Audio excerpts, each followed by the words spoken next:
Hi, everyone. Welcome to Storage Day. This is one of 3 sessions today where we'll cover Amazon S3 fundamentals. I'm Aditya Kalyanakrishnan, a product manager at Amazon S3, and we're joined by Rebecca Isaacs, a senior principal scientist at Amazon S3. In this session, we're going to talk about performance and how Amazon S3 delivers performance at scale. Now, before we start, I want to briefly talk about S3's fundamentals. Amazon S3's unique architecture is what gives customers an industry-leading combination of durability, security, availability, and performance at virtually unlimited scale. These are what we think about as S3's fundamentals. These are areas that you might never see, except that it just works for you. We focus every day on raising the bar on these fundamentals, and it takes a lot of time, effort, and experience for us to get it right. It's been S3's execution on these fundamentals over the course of 17 years that's earned the trust of millions of customers of all sizes and from all industries. And we want this rigor and attention that we have on our fundamentals to help free up your time to focus on innovation instead of figuring out how to durably store and retain your data in the most cost-effective manner. Today, we have multiple sessions lined up covering these fundamentals. And in this session, we'll focus on performance. We wanted to dive into how Amazon S3 helps deliver performance at scale, enabling our customers to achieve virtually unlimited scale when storing or retrieving data. To frame our discussion today, we'll go through what we here at Amazon S3 think of as the core tenets on performance.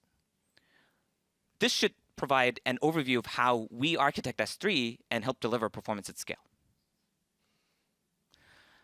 Now, Amazon S3 is a highly distributed service that you can use to store trillions of objects and achieve millions of requests per second. We have over 300 microservices that make up the Amazon S3 service, and the distributed nature of the service is what helps achieve such high levels of performance. But the same scale can sometimes work against us when we have to deliver the right level of performance that your applications expect. And this is where we use these core tenets or guiding principles when we think about performance at Amazon S3. The first one is price tracks performance. With Amazon S3, customers have the best price performance object storage, providing millisecond latency or the lowest cost storage in the cloud, so you can tailor storage performance and costs to the needs of your applications. The second one is predictability. We want customers to experience performance that is as consistent as possible with every request made to S3.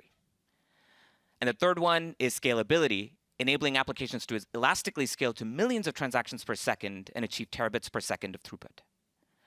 These tenets help guide our thinking, whether it's delivering new features or improving upon existing capabilities, and it enables us to deliver performance at scale. Now, let's take a look at the first tenet, which is price tracks performance. For us, this means that you pay for the storage based on the performance your applications need. And this tenet is what drove us to design storage classes in Amazon S3. The Amazon S3 storage classes deliver the best price performance object storage, ranging from millisecond latency for high performance applications to lowest cost storage in the cloud for archival workloads. On the left, we have low latency access storage classes that provide synchronous access to your data. S3 Standard works well for hot data or data that's frequently accessed. For infrequently used data, you can use S3 Infrequent Access and save on storage costs. There's also S3 One-Zone Infrequent Access, which is a single AZ storage class for non-critical data. With S3 Glacier storage classes, you can further lower your storage costs when you want to archive objects. Our newest storage class is S3 Glacier Instant Retrieval, which you can use to archive data that needs to be accessed within milliseconds. S3 delivers typical first byte latency in the tens of milliseconds when accessing objects from these low latency access storage classes. On the right, we have asynchronous access storage classes that are designed for long-term archive data that's rarely accessed but needs to be kept securely. With Glacier Flexible Retrieval and Glacier Deep Archive storage classes, you get asynchronous access with a restore operation, and you have different retrieval tiers to specify how quickly you want to retrieve those objects back. Now, although S3 Glacier Flexible Retrieval and S3 Glacier Deep Archive storage classes require a restore request before the data can be accessed, our customers told us that they still want high throughput in cases where they want to retrieve large portions of their data set back from archive. And this is why in November last year, we increased the rate at which S3 Glacier accepts restore requests, effectively increasing potential restore throughput when restoring millions to billions of objects by up to 10 times. Today, we're launching further improvements to restore times for objects stored in S3 Glacier Flexible Retrieval. With this launch, we're improving data restore times by up to 85% for objects stored in S3 Glacier Flexible Retrieval with S3 batch operations. We're excited to tell you more about this capability in an upcoming session, so please stay tuned.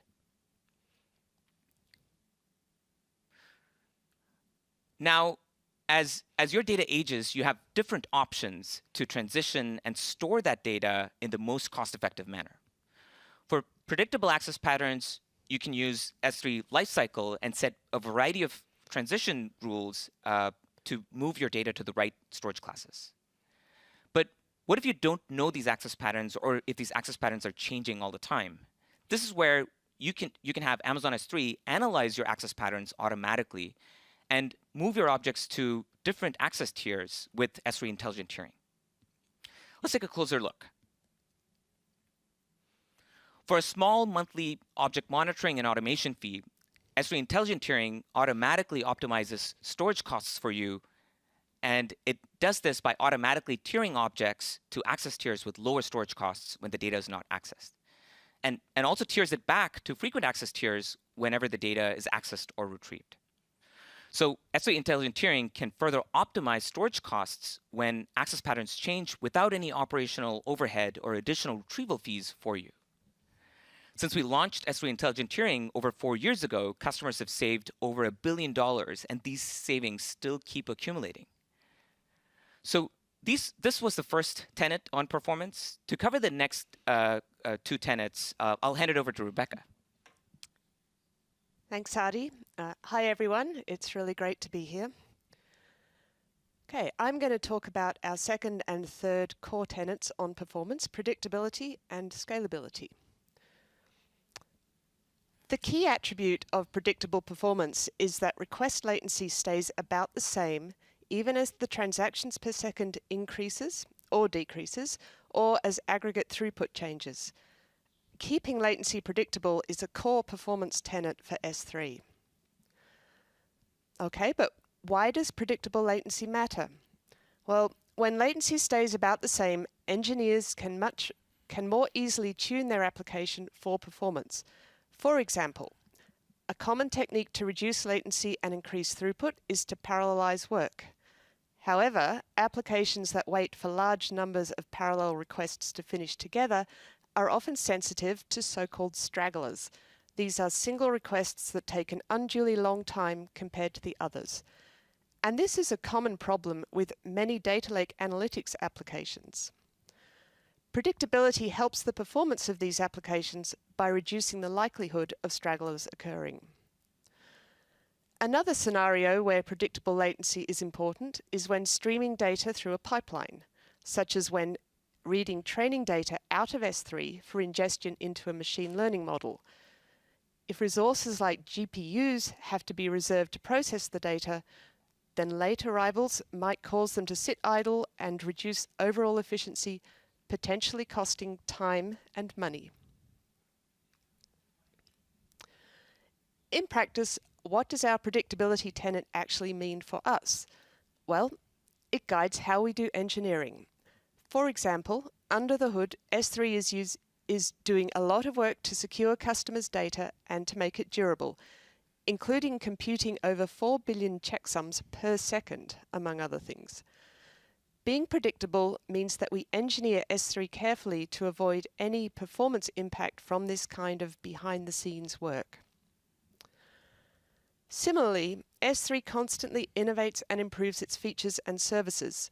For example, strong read-after-write consistency and encryption by default were delivered automatically for all applications without changes to performance. In practice, we recognize that the experience of using any internet service depends on many factors end to end. In a large distributed system like S3, you will sometimes see requests that take longer than expected, maybe because of a packet drop somewhere or because of network routing changes. Because of this, the best performing applications have robust mechanisms in place to handle errors or transient performance issues. And because request patterns matter, they tune how they put load onto S3. Later in this presentation, you will hear an example of such tuning. But to finish up our discussion on predictability, let's take a closer look at how you can use it to configure timeouts and retry policy to handle errors or slowdowns. The standard way to handle the inevitable failures and slowdowns of a distributed service like S3 is to set a timeout and retry any request whose response is not received within the timeout value. But there's a trick. You need to set the timeout value so you aren't waiting an unnecessarily long time for a request that's never going to return, but you also aren't creating unnecessary extra load by retrying requests too eagerly that are going to succeed a short time later. Predictability obviously helps here because we can use the normal response time for requests for the same size of object to guide selecting the timeout value. Okay, but how do you choose what the timeout value should actually be? Well, again, by knowing how long a request should take, we can think quantitatively about configuring timeouts and retries. One common approach to setting the timeout is to look at the time budget that you have. For example, say you are retrieving chunks of data for serving to a streaming video client where the goal would be to stream the video without glitches or stalls. Here, you would compute a deadline for retrieving each chunk by taking into account the size of the chunks, the depth of the buffering along the way, and the rate at which the client can consume the chunks. To ensure that your requests meet that deadline, you need to configure a timeout that is low enough to leave time for one or more retries and still come in under the deadline. Since you have a good idea how long a successful request and any retries should take, because of S3's predictability, you can do this calculation. I should add that a different approach is to target retrying a certain fraction of the slowest requests. This technique, which is sometimes known as hedging, can reduce tail latency but relies on keeping track of the historical latency distribution, so it's a bit more complicated. Typically, you would hedge the slowest 1% or fewer requests. And a nice consequence of this low retry rate is that because of the various replication and load balancing mechanisms in play in the back end of S3, you are unlikely to be unlucky both on an initial request and a retry. Okay, let's move to our third core tenet, which is scalability. Worldwide, S3 stores more than 280 trillion objects and serves an average of over 100 million requests per second. The data of tens of thousands of Amazon S3 customers is stored across millions of drives. This massive scale means that S3 mostly just works for high request rates against large amounts of data, although there's a lot going on behind the scenes to make this as seamless as possible. We keep two things in mind when designing for scalability. First, the customer only pays for what they use, although usage can be virtually unlimited. Second, we strive to balance responsiveness with efficiency. This balance helps S3 to keep costs down while customers can take advantage of elastic scaling without having to reserve capacity in advance. Being efficient lets us offer the price-performance trade-offs that you heard earlier from Adi. Okay, scale is about the customer's workload, the TPS, or transactions per second, and the throughput, megabytes per second.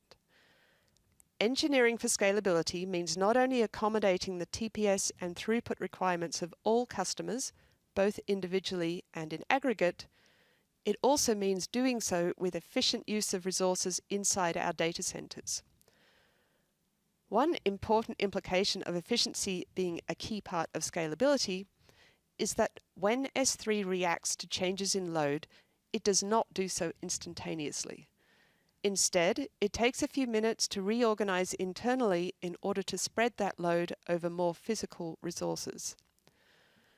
This lets S3 scale by matching resources to demand and is in contrast to pre-provisioning capacity and letting it potentially sit idle. Another important implication of engineering for scalability is that if you know that your application needs high throughput or has high TPS, then there are best practice techniques you can adopt to get the performance you need while only paying for what you use. Many of these techniques boil down to exploiting S3 scale to get more parallelism and to amortizing overheads where possible.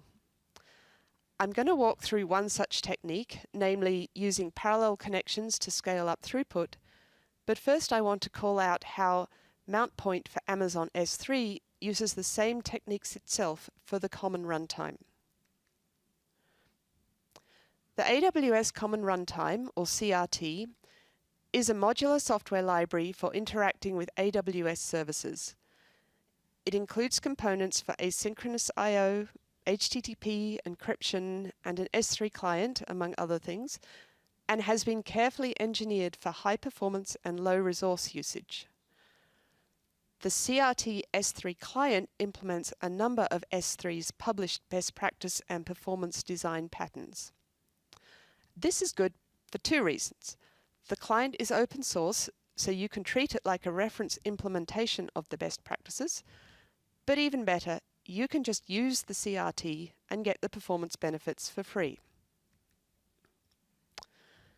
Mount Point for Amazon S3 is a new open source file client. You will hear much more about it later today. For now, I just want to highlight that it is built over the CRT, so applications that use Mount Point in turn also get the benefits of the performance engineering work that has gone into the CRT. Okay, now I want to dive a little deeper and walk through just one of the ways that you can exploit S3 scale to increase your throughput and thus scale your application's workload.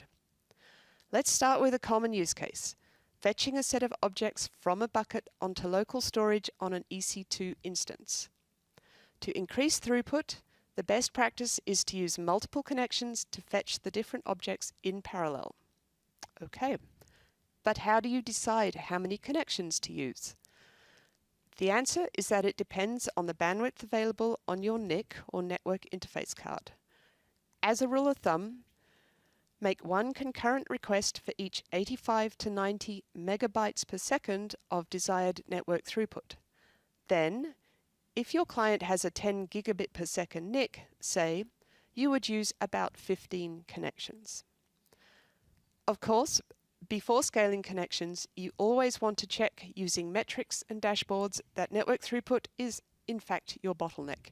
If the CPU on the client is maxed out, say, then adding more connections won't help. Okay, one final wrinkle here. This trick of scaling by parallel connections works best if those connections communicate with different S3 endpoints, spreading the load across multiple hosts. So how do you ensure that this happens? S3 actually helps you through its DNS settings. When you connect to S3, your client first makes a DNS lookup to map the bucket endpoint name to an IP address before connecting to that front-end host and issuing a REST request for the object. You might expect that the same bucket endpoint would always resolve to the same S3 IP address, but instead it changes every few seconds. The way this is done is by setting the time to live, or TTL, in the DNS response. And if you have a peak inside that response packet, you'll see that for S3 the TTL is set to 5 seconds. This TTL value is intentionally configured to encourage clients to spread requests over multiple IP addresses.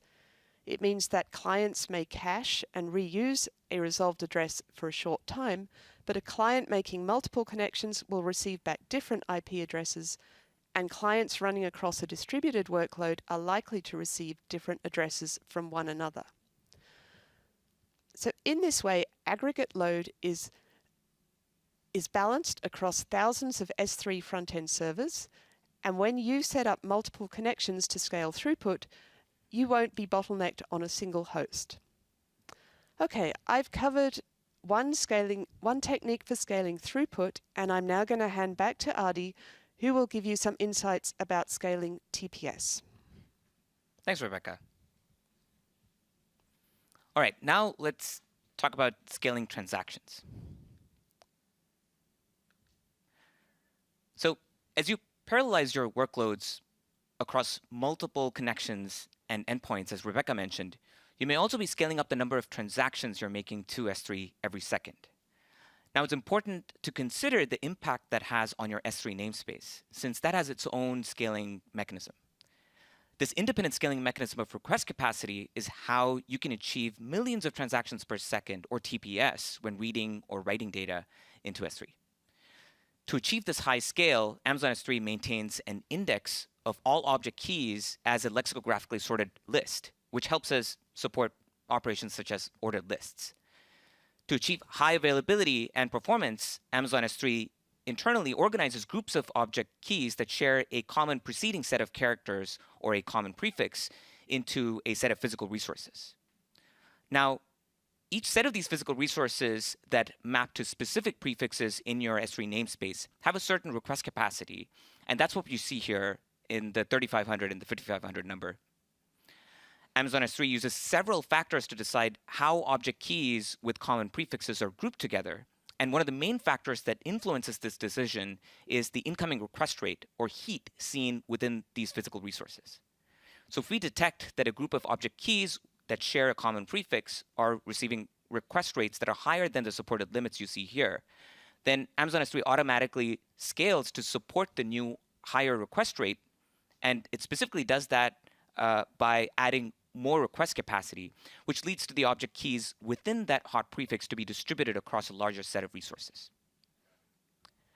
Let's take a simple example that illustrates how S3 scales your namespace based on the request rates of your applications.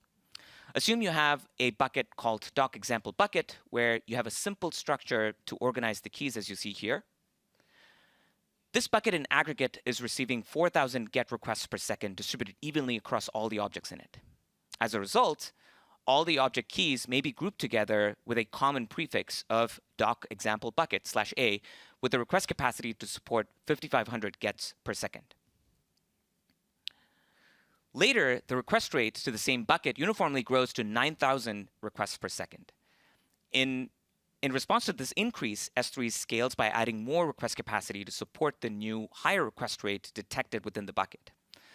As a result, objects with the common prefix of the bucket name followed by A/1/ may be grouped together and be served by additional resources that S3 adds.